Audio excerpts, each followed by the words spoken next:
àwọn àgbààgbà ìlú Ìmọ̀bí-Ìjẹ̀bú tó wà ní ìpínlẹ̀ Ògùn tó jẹ́ ọ̀kan lára àwọn ìlú tó wà lábẹ́ kábíyèsí Àwùjalẹ̀ ti ilẹ̀ Ìjẹ̀bú, Ọba Síkírù Adétọ̀nà, Grand Commander of the Order of Niger GCON, wọ́n ti kọ lẹ́tà sí kọmíṣánná ọlọ́pàá ìpínlẹ̀ Ògùn, ìjọba ìpínlẹ̀ Ògùn, akọ̀wé ìjọba ìpínlẹ̀ Ògùn, ilé ìgbìmọ̀ aṣòfin ìpínlẹ̀ Ògùn àti Àwùjalẹ̀ fúnra ẹ̀ o,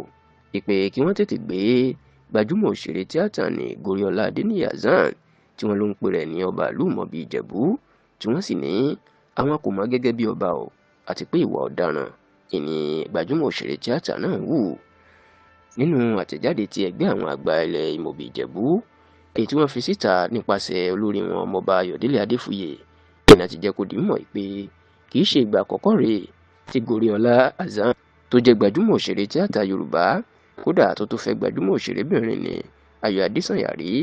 ìwọ̀n ni kì í ṣe àkọ́kọ́ rèé tó ti ń pè rẹ̀ ní ọba Ìmọ̀bí-Ìjẹ̀bú tó ń sọ fún àwọn èèyàn pé kábíyèsí lòun báyìí, ṣùgbọ́n tó ní àwọn gbé ìgbésẹ̀ lé lórí táwọn fọlápàá gbé, tó sì ní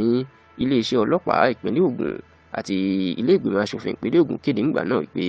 ọkùnrin náà kì í ṣe ọba, tó sì ní Goriola òun náà padà tọrọ àforíjì ńgbà náà pé eré tíátà tóun ṣe ibi tóun ti kó ìlẹ̀kẹ̀ àti agbádá pẹ̀lú bí àwọn bá ṣe ń múra inú jẹ́ káwọn ẹ̀ máa pè ní ọba, ṣùgbọ́n tó ní tíátà lòun ṣe, òun kì í ṣe ọba. Ẹgbẹ́ àwọn àgbà ilẹ̀ Ìmọ̀bí-Ìjẹ̀bú wá ní lẹ́yìn tí Goriola Hassan tó ti sọ pé òun kì í ṣe ọba, ó ní báyìí tí ìjọba ìpínlẹ̀ Ògùn ti jẹ́ kó di mọ̀ pé àsìkò tó tí ìlú Ìmọ̀bí-Ìjẹ̀bú yóò ní ọba, ó ní ṣe ni Goriola Hassan tó ti ń pè rẹ̀ ní ọba fáwọn èèyàn káàkiri o, tó ń pe àwọn èèyàn pé òun ni wọ́n yàn gẹ́gẹ́ bí ọba àti pé wọ́n ti wá fẹ́ fún òun ní ọ̀pá àṣẹ àti ìwé ẹ̀rí. Ọmọọba Ayọ̀délé Adéfúyè tó fi àtẹ̀jáde síta lórúkọ àwọn àgbààgbà ìlú Ìmọ̀bí-Ìjẹ̀bú,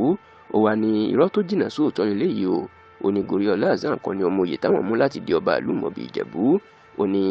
ìwà ọ̀daràn ló tó fẹ́ wù báyìí lẹ́yìn ìgbà tó túbá ní ìgbà kan pé tíátà lòun ṣe táwọn èèyàn fi ń pòun lọ́ba. Wọ́n ní báyìí ó wá ń sọ fáwọn èèyàn pé òun ni wọ́n yàn gẹ́gẹ́ bí ọba àti pé ìjọba fẹ́ wá gbé adé, ọ̀pá àṣẹ àti ìwé ẹ̀rí lé òun lọ́wọ́, ṣùgbọ́n tí àwọn àgbà ilẹ̀ Ìmọ̀bí-Ìjẹ̀bú